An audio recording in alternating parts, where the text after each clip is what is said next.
Hello. Hold on, wait a second. Oh. I gotta wait till it Can actually. you type? Will you send a goes. message when we're officially live?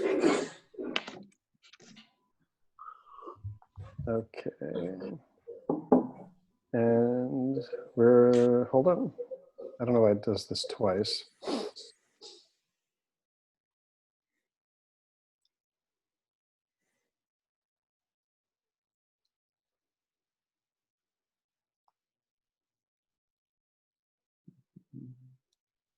Okay. Cool. Great. Hi, everyone. My name is Hannah Garfield. I'm one of the programmers for Woods Hole Film Festival this year, as well as social media. I'm running all our social media accounts and kind of do a lot of whatever needs to help get done to help make the virtual festival happen this year. We're really, really excited to be bringing the 29th Woods Hole Film Festival this year. It will be virtual, running from July 25th to August 1st.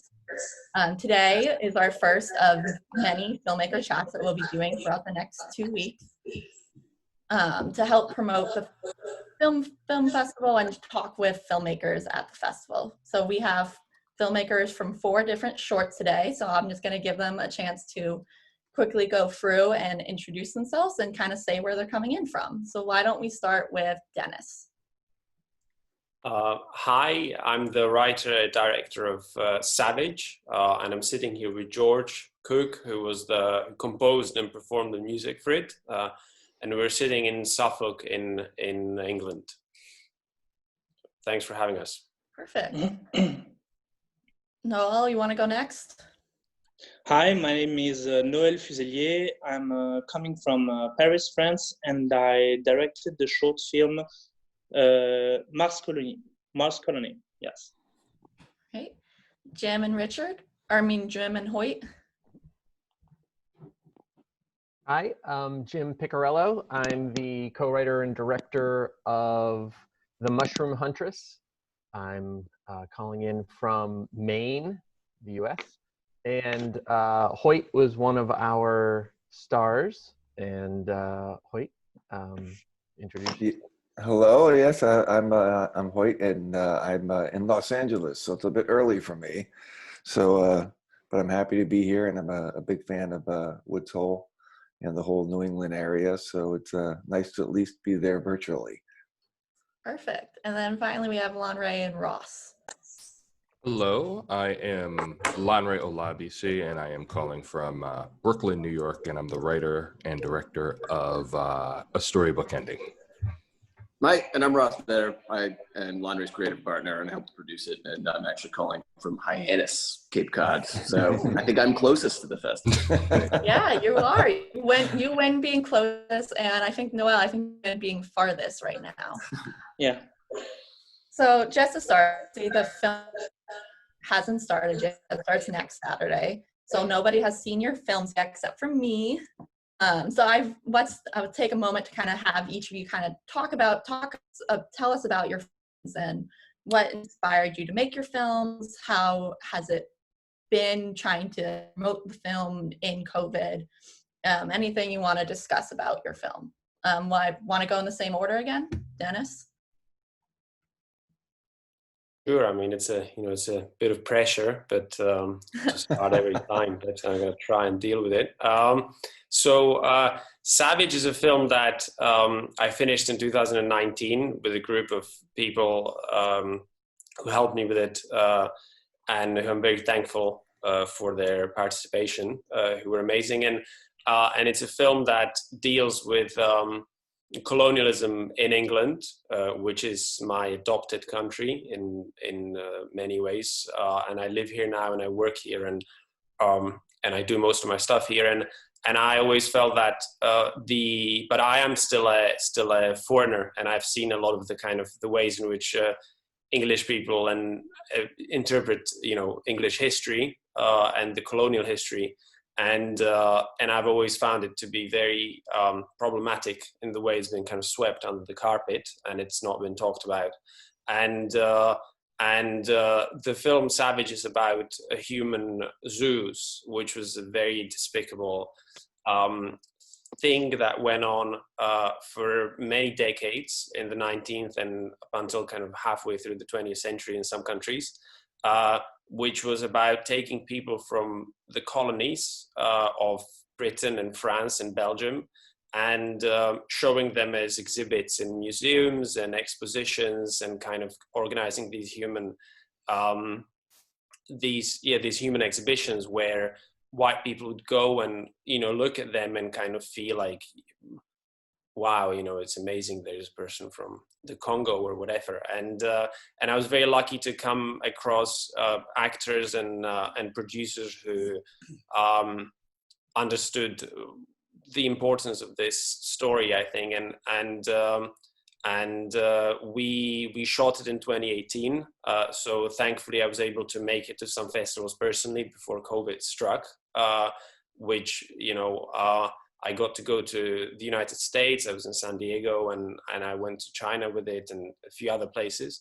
And I've been very happy, especially with the way it's been picked up in the US, where I think the conversation on race is in some ways more advanced than here, where at least it's kind of more out in the open, I feel, even though there are many issues. Whereas I think here in Europe, a lot of people just don't want to deal with this. Maybe now, you know, is an interesting time actually, because I think we were slightly kind of ahead of schedule, perhaps, with the conversation we're trying to spark with the film.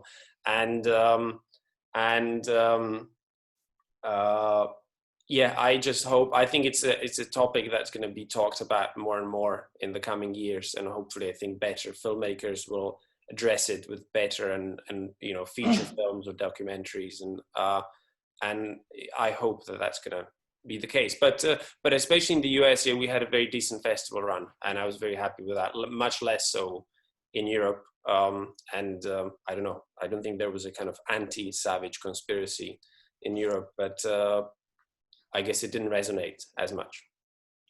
Right. Sorry, that was long. Noël, you want to go next?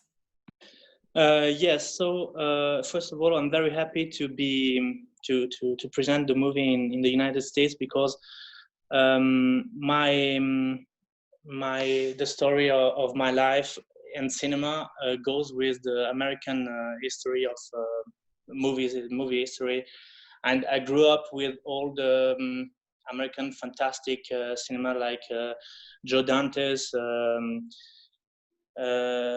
James Cameron, and all the movie horror and fantastic movie of the 80s. And I tried to make something like this in France, and it's a country where there isn't the culture of this kind of movies. So it was hard to create a story, to create a universe that matched with French culture and with my love for American movies. So it's very important to me to present this movie today in America with an audience that would, I think, they would be that could understand the movie, that could see all the references. But it's not a movie about references. It's a movie about a kid who wants to dream about something else. He wants to go and settle on Mars, and the right to dream today. We have the right to dream. We talk all day long about how the end of the world could be. It has never been sooner as today, and close as today. I don't know how to say. Sorry, my English. But I think that there is a great anger in youth today, and I wanted to talk about this, and I wanted to let them know that we still have the right to dream, and even if our dreams could look very, very, very fantastic or too big for to be real, I think that I wanted to share this feeling, and I wanted to say we can do it, and I wanted to do it with all my dreams that are talk about fantastic stories, talk about the right to make in France movies about dreaming, about dreams, about space, about I want to do the SF. So this was a first step into this, even though I hope you see it and you enjoy it, but it's more complicated. You have the right to live, but maybe not right now, but it will come. Well, I hope everybody will enjoy, and I'm very, very proud to be with you today, and I would have loved so much to be in real person with you, but I think maybe next time. Yes, exactly. Next time. Thank you, Noël. Jim and Hoyt. Oh, hi. So our film was, or is The Mushroom Huntress, and it's about a young woman who is cut off from her rich, cold mother and witnesses her scheme-addicted father being dragged off to prison. And she has to find her own way in the world and wants to support herself through the love of foraging for mushrooms. And along the forest floor, she discovers a family secret. And it has a bit of a twist at the end that I joke that it's kind of a family-friendly Fight Club, in that you realize at the end that you were watching a different movie, than you thought. We were lucky to have Hoyt be a part of this, especially because he, if you didn't know, is credited as being the world's first male supermodel, and true story, actually true. And Lacey, who was our lead, couldn't make it this morning, but she was fantastic. And yeah, we finished editing this film a month before everything got shut down. In fact, I was in Durango with my last film at the same time that all of this was happening, and it went from, oh, this might be an interesting thing that happens, with the pandemic, to they shut down South by Southwest within just a couple of days, and it was like, oh, that's the end of Western civilization if they shut down South by. So yeah, it's been an interesting situation. Obviously, just newly submitting to festivals, and but I think this is an interesting situation that I think might change how we experience festivals and might just make the reach broader. Hoyt, is there anything you wanted to say? Well, yeah, this was a great opportunity for me to work with Jim. I'd met Jim on the film festival circuit, and so I'm also a filmmaker myself, as well as an actor and a writer. And on the film festival circuit, you get to meet, as I say, the doers rather than the talkers. And that's one of the things I love about film festivals, is the fact that you meet your kind of kindred, your spirits out there of the people that actually are crazy enough to be pursuing the same dream that we all have, and think that maybe someday down the road we can pay our bills this way. And so Jim was someone who we have some shared background, and then we offered me the opportunity to come and work in Maine. I'd never been to Maine, and I traveled quite a lot in my days. As Jim referenced, I was a model, so I traveled all over the world for a decade and a half before I started acting and writing. And I'd never been to that part of the States, and it was a beautiful experience, and we had a great time. And I just urge everyone to check out what Jim's work is, because he's one of the up and coming fine filmmakers, and I'm looking forward to seeing everybody's work now. It's always fun to kind of see who are the emerging talents, and I just like kind of rubbing elbows with everybody. That is one of the great things about film festivals, is really getting to see, independent film, which, a lot of the filmmakers are young and up and coming, and it's really great. Yeah, absolutely. All right, but finally, last but not least, we have Lanre and Ross. Yes, so hi, I'm Lanre Olabisi with a Storybook Ending, and my film's about. Oh, hey, Ross, can you go on mute for a second, please? Thanks. So my film's about a black man who accidentally kills a white undercover cop in self-defense, and then the cover-up leads to a chain reaction of deceit, blackmail, and murder. And even though that pitch probably does not sound like it, it is a dark comedy. And the idea actually came to me back in 2015. It's based off of a feature film script that I had written, but I'm not sure if you guys are all familiar with the James Blake story. Like James Blake is a tennis player, was a famous African-American tennis player who was waiting for a car to take him to the US Open, when all of a sudden a undercover cop just runs up to him and slams him onto the floor without identifying himself. It was just like a random dude running up, slamming him onto the floor and arresting him because he fit the description, right? And then it turned out that he was the wrong person, obviously.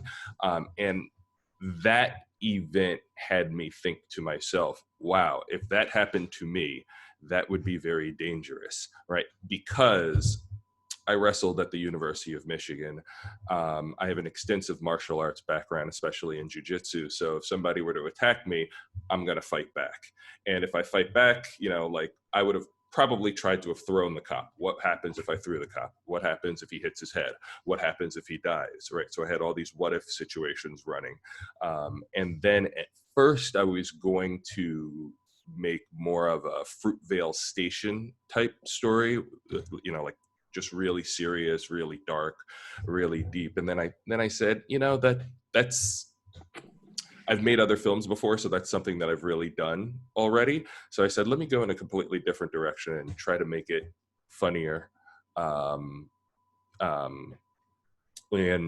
just a little more humorous, which I found really fun to write and really interesting. And then that just led to, since I wasn't able to find money for the feature, I said, okay, let me just make a short as kind of like a proof of concept. And luckily, you know, it turned out all good.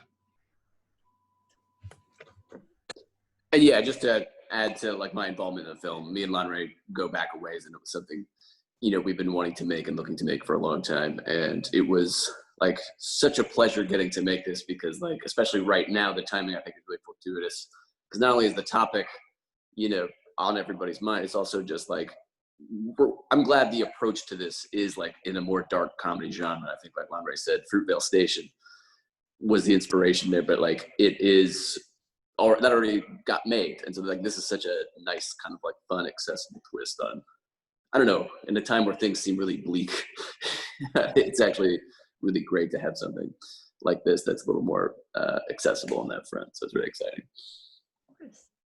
Yeah. All right. So kind of our next question going forward. So we have obviously put together these filmmaker chats, and we've tried to organize them in some way that it makes sense to have these films kind of grouped together. And so we haven't really shared how we group together. So for you guys, we kind of grouped your films around this question of how did I end up here?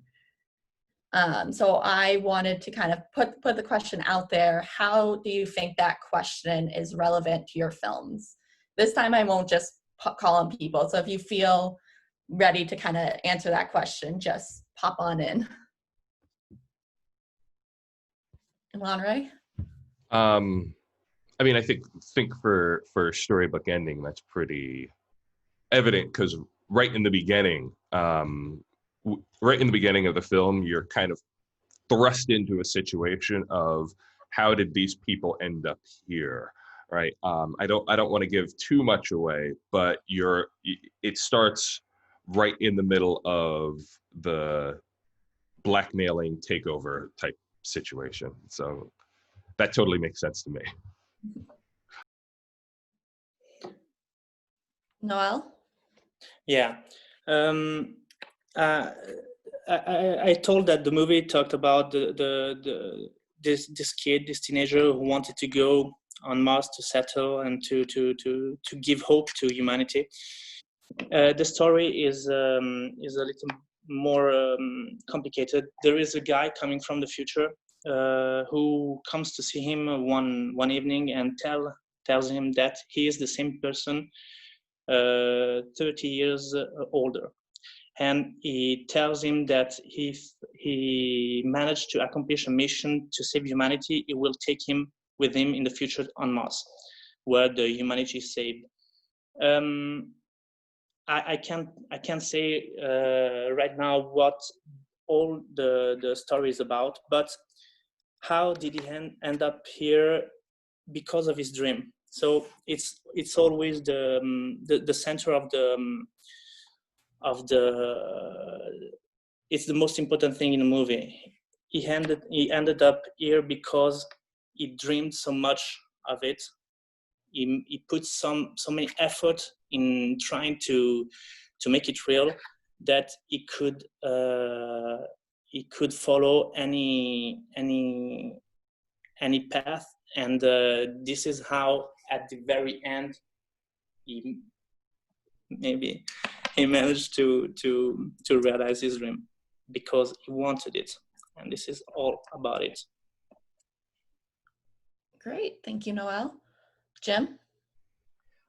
Yeah, so the Mushroom Huntress, we actually follow this young woman from when she's a child, loving discovering and learning about mushrooms with her father, and you can tell that they're an affluent family.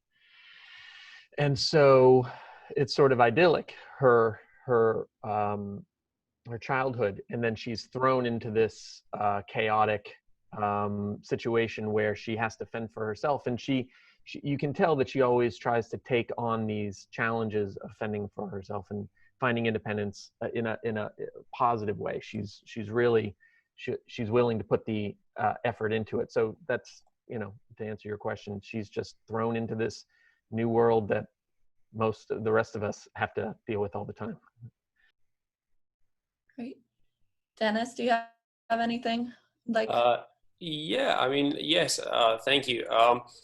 Well, so as I said, the film is about someone who is taken from their home on a different continent and put into an exhibition space in England in 1910, roughly, in that time period.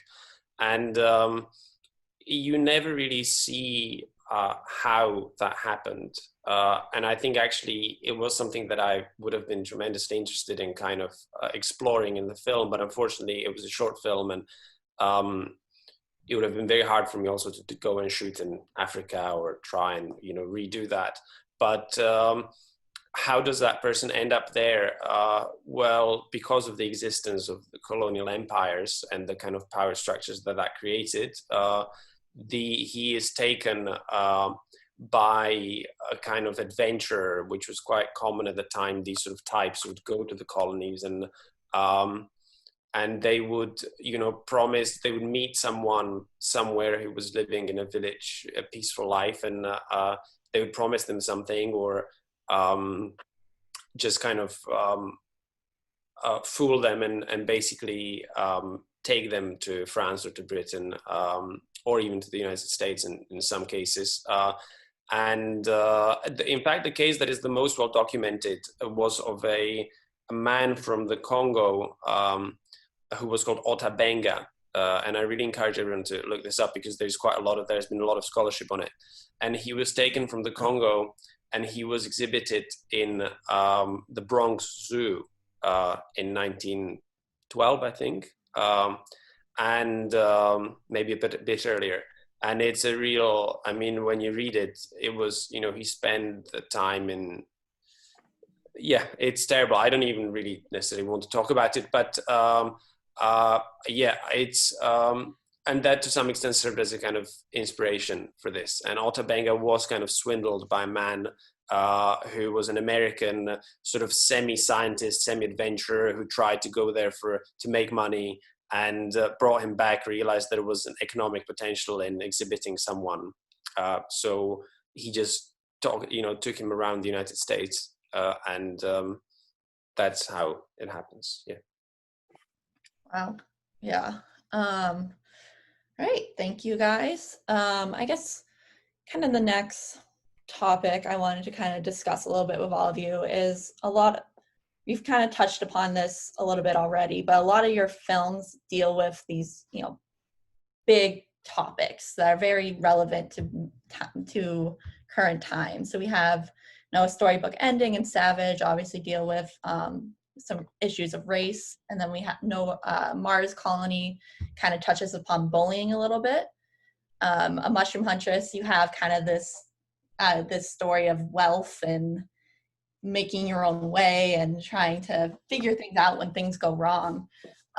So kind of question I want to pose to all of you is, what do you think is the role of filmmaking and storytelling, and what in trying to communicate these ideas to the public, and kind of how do you approach making a film that's going to tell these stories that touch upon these issues? How do you approach it as a filmmaker? Does that make sense?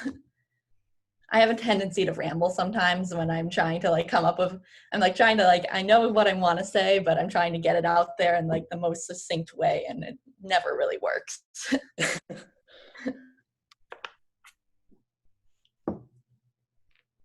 Noël? Yeah. For me, the most important thing when I write is to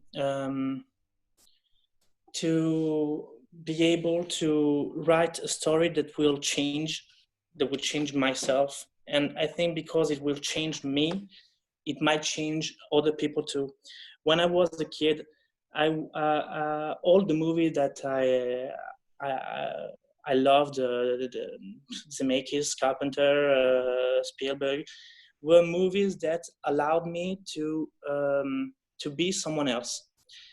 And most of the time, they were adventurous movies, and they were movies that, on another level, made me understand things, made me understand the world I'm living in, made me understand the relationships between people, made me understand a lot of things that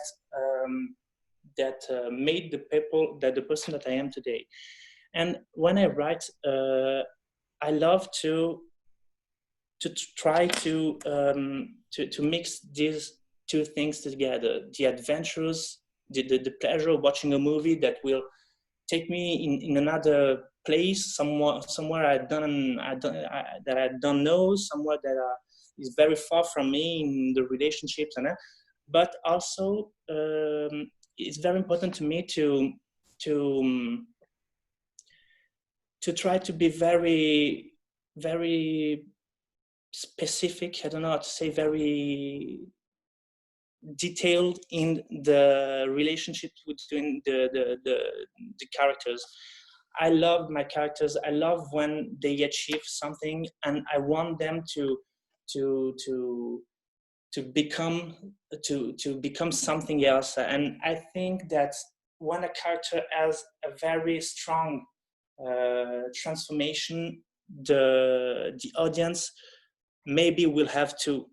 I think I want to bring them with me, and I want to let them dream for a short time, for 35 minutes, and then I hope that they will bring this movie with them, and that there will be something stuck in them, that it's a multitude of things.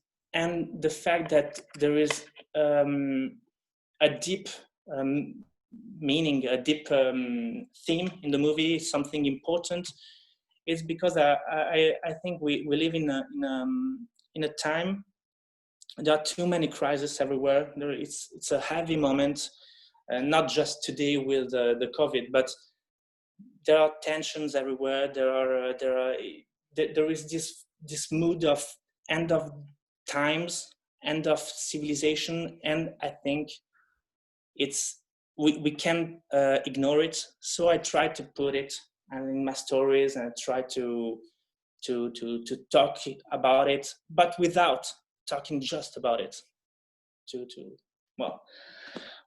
I'm a little bit like you. When I try to speak about something, usually I follow another path and I don't know what I'm talking about. So, well, this is my pleasure to take the audience with me. Stop. Perfect. Thank you, Noël. Anyone else have any? Hoyt? I can keep on. There's a few things that Noël said that resonated with me as far as I think films have always been a way for me to sometimes connect to the human experience, and it can be just as basic as sharing the fact that I love the same movie that someone else does, and that becomes a template to have a conversation that you wouldn't have had if you both hadn't shared that experience. But it's also the type of thing when I'm looking at either the projects I'm doing or the projects I'm creating, I'm always looking for that sort of opportunity in the story to talk about that human connection and how vital it is. And though, that you can have an incredible detailed backdrop of great scale, when you break things down on a very simplistic level, it's really about people trying to connect to one another and be seen and be heard and feel like that they're not alone. And I think a lot of for me, those type of stories, like Noël is referencing, where there's transformation involved, those are the things that really resonate with me, because there are certain films that I have watched over the years that I feel altered my perspective, not only of the world, but of myself and others. And I think the opportunity to be in that form of storytelling and communication is a real privilege. And, it's a great job from the point of view of it's fun, but there's also an artistic aspect to it that if you're given that opportunity, that you can maximize. And that's something that's just something that I feel honored to be a part of, that kind of community and people kind of going for that and trying to elevate the kind of art form, that it's not always just entertainment. Sometimes it can run much deeper. And so I think that's where filmmaking is something that I've kind of come to a little bit later in my life, but for me it really is, nothing feels more passionate and more exciting than being part of that community. Thank you. Lanre? Would you be able to just repeat the question a little bit? Yeah. So basically, what I was kind of talking about is, a lot of films deal with big issues that exist in society at large. How do you, as a filmmaker, do you feel a responsibility when you're making a film to kind of do those big issues, do them justice, and how do you kind of incorporate them into your films? For me, it's something that I absolutely feel a responsibility to do it justice. Just because, from when I was growing up, the representations of people of color on film weren't always things that I could necessarily connect to and that I was really used to. So for me, all of my films have really been about telling different complex and layered stories that went beyond anything that was cliche or stereotypical or anything like that. So it's something that I definitely constantly think of, the message that I'm sending to the audience. So like even with Storybook Ending, it's something that I said, okay, how can I tell this in a different way, in a fun way, in a unique way, with people of color in a way that we've never seen before? Great, thank you. Ross or Dennis, do either of you guys have anything you'd like to add? We're coming to a close soon, so anything quick you'd like to include? Yeah. Oh, sorry. Ross, go on, please.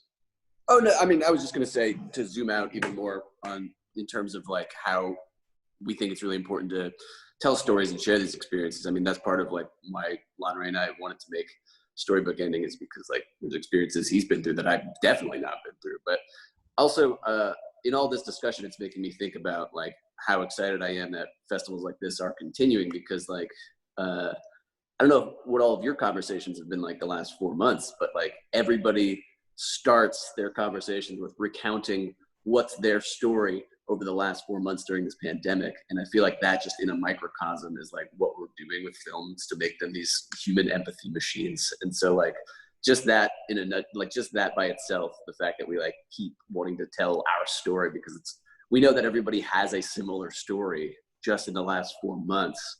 And I think like telling films is just like us extrapolating that to this extreme and trying to make it all feel like, oh, it is part of this big human experience. And so, you know, I'm excited we get to like be a part of that process. Thank you. Denis, you were.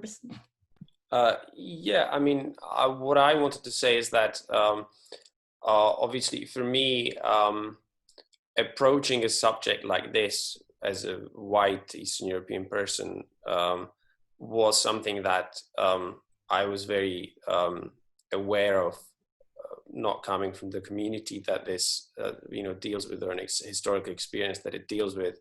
And actually, I was very close to not making the film for that reason. But equally,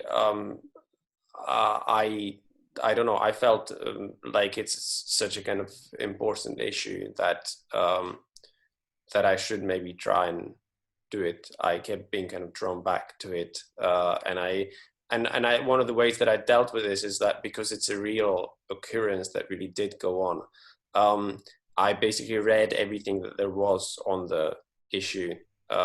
And a lot of for example, the dialogues are taken verbatim from kind of historical sources and things like this, and so that no one could say like, this is something fake. You created something fake because you don't have that experience. And actually, the reaction has been overwhelmingly positive to the film and to kind of what it's trying to do. But I mean, is it going to change the world? I mean, probably not.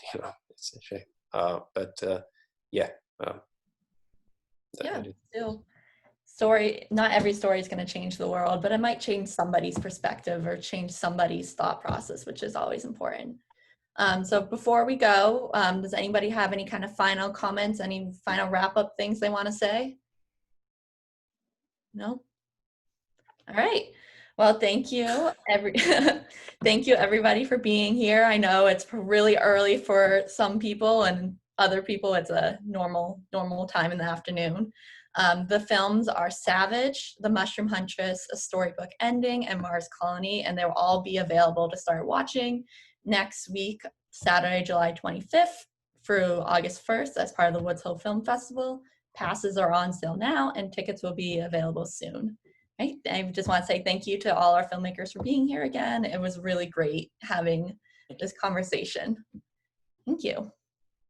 Thank you very much.